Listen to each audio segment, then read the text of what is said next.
স্বাগত জানাচ্ছি চ্যানেল 24 এর নিয়মিত আয়োজন বিভাগীয় খবরে। ভিন্ন রকম সংবাদ নিয়ে আমাদের আয়োজন। আজ জানাবো সিলেট বিভাগের জেলাগুলোর খবর। আর এই পুরো আয়োজনে আপনাদের সাথে আছি আমি রাকিব আল জাবেদ। সুনামগঞ্জে এবার আমন ধানের বাম্পার ফলন হয়েছে। জেলার বিভিন্ন হাওরে চলছে ধান কাটা, মাড়াই আর সোনালী ফসল ঘরে তোলার ধুম। আর এই নতুন ধান পেয়ে চলছে নবান্ন উৎসবের আয়োজন। সুনামগঞ্জ জেলায় এবার 2 লাখ মেট্রিক টন আমনের উৎপাদন হয়েছে, যার বাজার মূল্য আনুমানিক 1000 কোটি টাকা। সুনামগঞ্জে পুরো হাওড় জুড়েই আমন ধান কাটার উৎসব শুরু হয়েছে এবং ফসল ঘরে তোলার যে উৎসব সেটি দেখতে পাচ্ছেন আমার পেছনে, যাকে বলে হাওড় অঞ্চলে নবান্ন উৎসব। এবং আমরা সুনামগঞ্জের বিভিন্ন হাওড়ে কিন্তু আসলে নারী পুরুষ শিশুরা মিলে সবাই সেই আমন ধান ঘরে তোলার উৎসবে সামিল হয়েছেন। সুনামগঞ্জে এবার আমন ধানের ফলন হয়েছে ভালো। আমরা বিভিন্ন কৃষকের সাথে কথা বলেছি, তারা বলছেন যে গেল কয়েক বছরের তুলনায় এবার ফসল হয়েছে ভালো, যার কারণে আসলে পুরো হাওড় জুড়ে আসলে আমন ধান তোলার যে একটা উৎসবমুখর পরিবেশ সেটি বিরাজ করছে প্রতিটি হাওরে। কৃষি তত্ত্ব অফিসারের মতে এবার সুনামগঞ্জে ফলন হয়েছে উৎপাদনের চেয়ে বেশি। এবার প্রায় 82,000 মেট্রিক টন ধান উৎপাদন হয়েছে, যার ধান থেকে প্রায় 2 লাখ মেট্রিক টন চাল উৎপাদন হবে, যেটির বাজার মূল্য 1000 কোটি টাকারও বেশি। তাই বলা যায় পুরো হাওড় জুড়ে এবার আমন ধান প্রায় 1000 কোটি টাকা ধান উৎপাদন হয়েছে। এবং কৃষি অফিসাররা বলছেন যে পুরো হাওড়ে এবার আমন ধানে ভালো ফলন হয়েছে, যার কারণে কৃষকরা আসলে তাদের যে সারা বছরের যে জীবিকা সেটি মেটাতে পারবেন। এবং কৃষকের মুখে আমরা সেই হাসির ঝিলিক দেখেছি। তারা বলছেন তারা এই আমন ধান তুলে আসলে পুরো হাওড়ে একটা নবান্ন উৎসব করেন এবং ইতিমধ্যে সেই নবান্ন উৎসবের প্রস্তুতি আমরা দেখেছি বিভিন্ন হাওড় জুড়ে ঘুরে। তবে কৃষকরা কিন্তু একটা অভিযোগ আছে যে এই হাওড়ের যে আমন ধানের সময় তারা আসলে ভালো বীজ পাননি, যার কারণে আরো কিছুটা ফসল অনেকের ক্ষতি হয়েছে।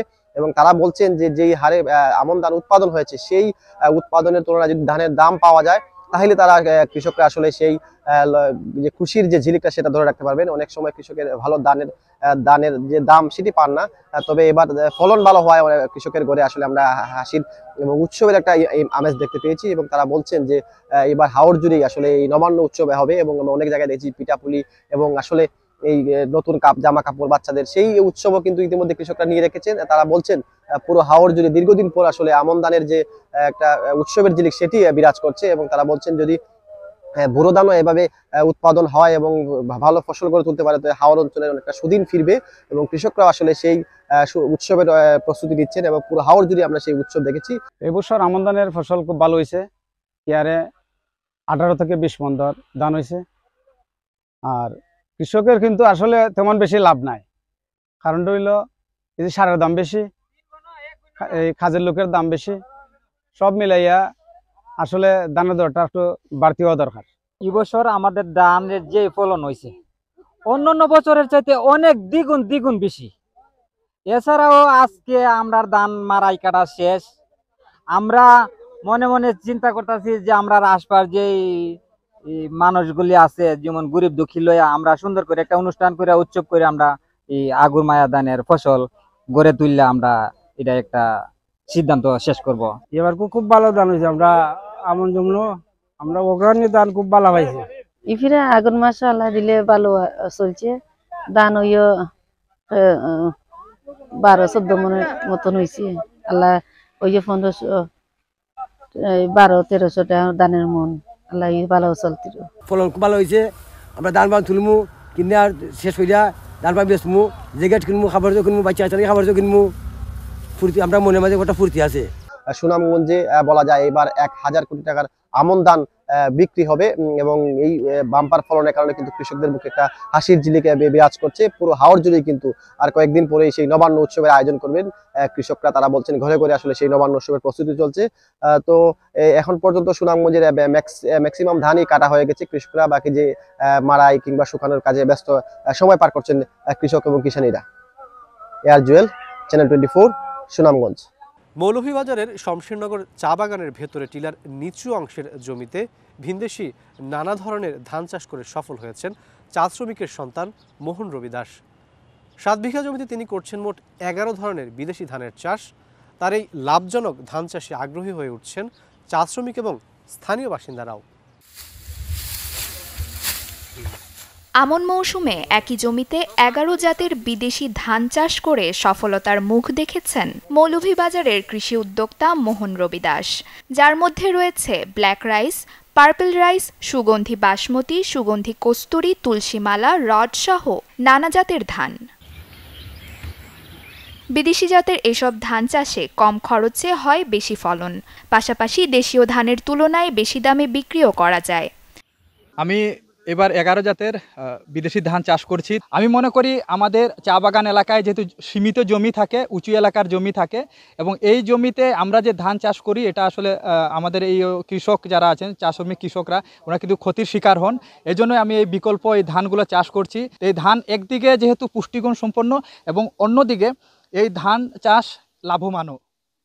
মোহন রবি দাসের সফলতা দেখে আগ্রহী হচ্ছেন চা শ্রমিক ও স্থানীয় কৃষকরাও। অন্যান্য ধান থেকে এই ধানে মানে খরচটা খুব কম, ফলনও অনেক উন্নতশীল। এইখানে মনে করেন 15 দিন পর পর কিছু সার দেওয়া লাগে। ধরেন 15 দিনে কিয়ারে যদি 7 কেজি বা 10 কেজি সার দেওয়া লাগে। এই ধানের ফলন ভালো, খরচও কম। অনেকে চাইতেছে এই ধানের বীজ নেওয়ার জন্য। এগুলা খুব উন্নত ধান, এগুলো আগামীতে আমরা চেষ্টা করব এই ধান ফলাবার জন্য। আজকে এই ফসলগুলো ফলেছে, খুব সুন্দর ধান হয়েছে, এগুলা নিয়ে আমরা অনেক গর্বিত।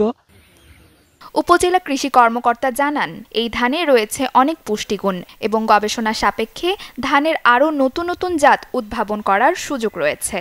বাংলাদেশ বর্তমানে খাদ্যে স্বয়ংসম্পূর্ণ একটি দেশ এবং দানাদার খাদ্যে উদ্বৃত্ত। আমাদের কমলগঞ্জ কিন্তু দানাদার খাদ্য শস্যে উদ্বৃত্ত, কিন্তু বর্তমান সরকার যেহেতু পুষ্টির দিকে নজর দিচ্ছে, সেজন্য এই ধানগুলা বিশেষ করে এখানে তুলসী মালা জাত রয়েছে, তারপর বাসমতি রয়েছে, বিভিন্ন জাত রয়েছে এবং বিভিন্ন পুষ্টিকর উপাদানও কিন্তু এই কিছু কিছু জাতের মধ্যে রয়েছে।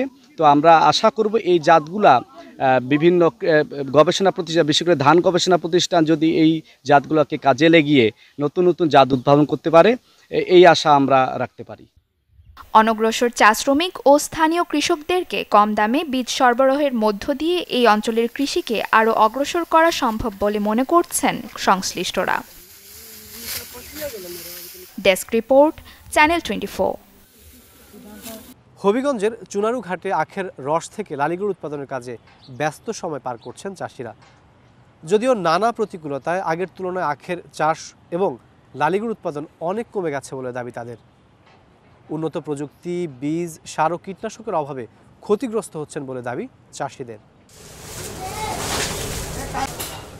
আখের রস সংগ্রহ করে তা জাল দিয়ে তৈরি হচ্ছে লালি গুড়। এ গুড় অত্যন্ত সুস্বাদু হওয়ায় রয়েছে ব্যাপক চাহিদা। একসময় চুনারুঘাটের খোয়াই নদীর দুপাশে প্রচুর আখের চাষ হতো, কিন্তু নদী থেকে বালু উত্তোলন ও নাব্যতা সংকটে পলি না জমায় কমে গেছে মাটির উর্বরতা। এর ফলে লালি গুড় তৈরিতে তেমন লাভের মুখ দেখছেন না চাষিরা। আমরা তো জমি চাষ করি, জমি তো আগে বল আছিল, ওখান জমিতে বল কমে গেছি।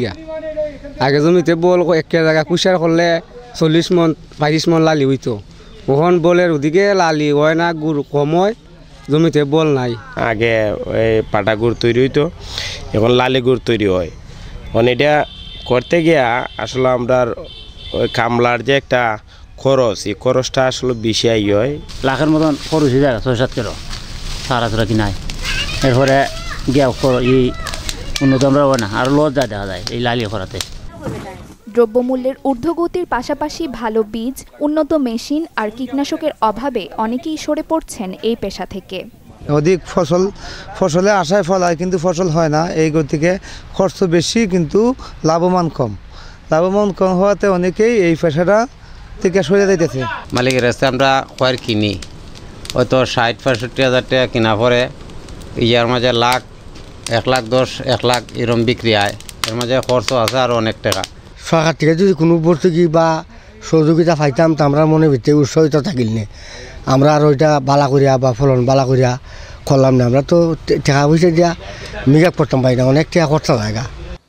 যদিও আখ গবেষণা ইনস্টিটিউটের বৈজ্ঞানিক কর্মকর্তার দাবি, প্রদর্শনী প্লট, বীজ, সার, কীটনাশক দিয়ে সহায়তা করা হচ্ছে চাষিদের। এতে আখ চাষে ঝুঁকছেন অনেকেই। কৃষককে আমরা সাধারণত প্রদর্শনী প্লট দিয়ে থাকি, সেখানে সার, বীজ, কীটনাশক, সেচের টাকা এগুলো আমরা দিয়ে থাকি। যার ফলে কৃষক এবং উন্নত জাতগুলো দিয়ে থাকি, যার ফলে কৃষক একজন করে আমরা হয়তো 20টা প্লট প্রদর্শনী প্লট বা 50টা দিলাম এবং এই চুনারুঘাট এলাকায় দেখা গেলো যে এটা দেখা দেখি অন্যরা করে থাকে। যেমন বাজার মূল্যটা বেশি দেখে যে আখের লালি বিক্রি হচ্ছে, ওখানে আমরাও করি, অন্য কোনো ফসল হয় না, যার জন্য কৃষক এই দিকে ঝুঁকছে বেশি। চলতি বছর জেলায় 490 হেক্টর জমিতে আখের চাষ হয়েছে।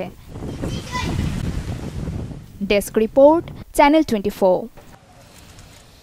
সিলেট নগরীর দরগাহ গেট এলাকায় কেন্দ্রীয় মুসলিম সাহিত্য সংসদের উদ্যোগে শুরু হয়েছে পক্ষকালব্যাপী বইমেলা। মেলায় প্রতিদিনই বাড়ছে প্রচুর সংখ্যক মানুষের ভিড়। লেখক, পাঠক আর প্রকাশকদের মিলন মেলায় পরিণত হয়েছে বইমেলাটি। আগামী 16 ডিসেম্বর পর্দা নামবে এই বইমেলার। সিলেটে শুরু হয়েছে 16 দিন ব্যাপী 18তম কেমুসাস বইমেলা। নগরীর দরগা গেটের কেমুসাস প্রাঙ্গণে বইমেলার উদ্বোধন করেন কবি জাকির আবু জাফর। বইমেলায় প্রতিদিনই ভিড় করছেন নানা শ্রেণী পেশার মানুষ। মেলায় আগত পাঠকরা খুঁজে নিচ্ছেন নিজেদের পছন্দের সব বই। পাঠকের পাশাপাশি লেখক প্রকাশকদের উপস্থিতিও চোখে পড়ার মতো।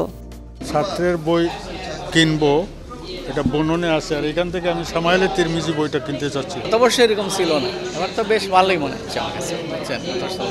আর মানুষটা এখন বই থেকে একটু দূরে সরে গেছিল, বুঝছেন। আর বইটা এমন এক জিনিস, বইটা আপনাকে অতীতে নিয়ে যেতে পারে।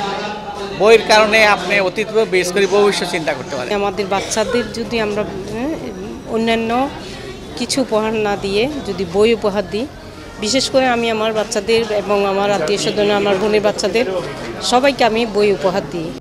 এবারের বইমেলা উৎসর্গ করা হয়েছে কেন্দ্রীয় মুসলিম সাহিত্য সংসদের সাবেক সভাপতি, ভাষা সৈনিক, মুক্তির যুদ্ধের অন্যতম সংগঠক AH সাদাত খানকে। বইমেলায় চৈতন্য, ঐতিহ্য, গার্ডেন সহ ঢাকা ও সিলেটের 23টি প্রকাশনা সংস্থা অংশ নিয়েছে। সময় বাড়ার সাথে সাথে বাড়ছে পাঠকদের ভিড়। যেহেতু সিলেটের এটা একটা মানে প্রকাশনী, কিন্তু আমরা পুরো দেশ নিয়ে কাজ করি এবং আমাদের এখানে রেসপন্স অনেক ভালো এবং মেলার মানে আয়োজনটাও এবার সুন্দর হয়েছে। সাহিত্যিক আছি, আমাদের জন্য তো এটা খুবই বৎসরের একটা স্মরণীয় এবং সুন্দর একটা আয়োজন, কারণ সাহিত্য এইভাবেই মানুষকে সৃষ্টি করতে হয়। বইমেলা এমন একটা মেলা যেখানে মানুষের মগজের চিন্তা চেতনার ধারণাগুলাই মানুষের বইয়ের আকারে ধারণ করে। যে বইমেলাটা আমাদের একটা প্রাণের স্পন্দন। আমরা এখানে সবাই আসি, মিলিত হই, সবার সুখ দুঃখ আমরা শেয়ার করি। এবারে কেমুসাসে অষ্টাদশ বইমেলায় চৈতন্য অংশগ্রহণ করেছে। প্রতিদিনই বইমেলায় পাঠকরা উপচে পড়া ভিড় হচ্ছে।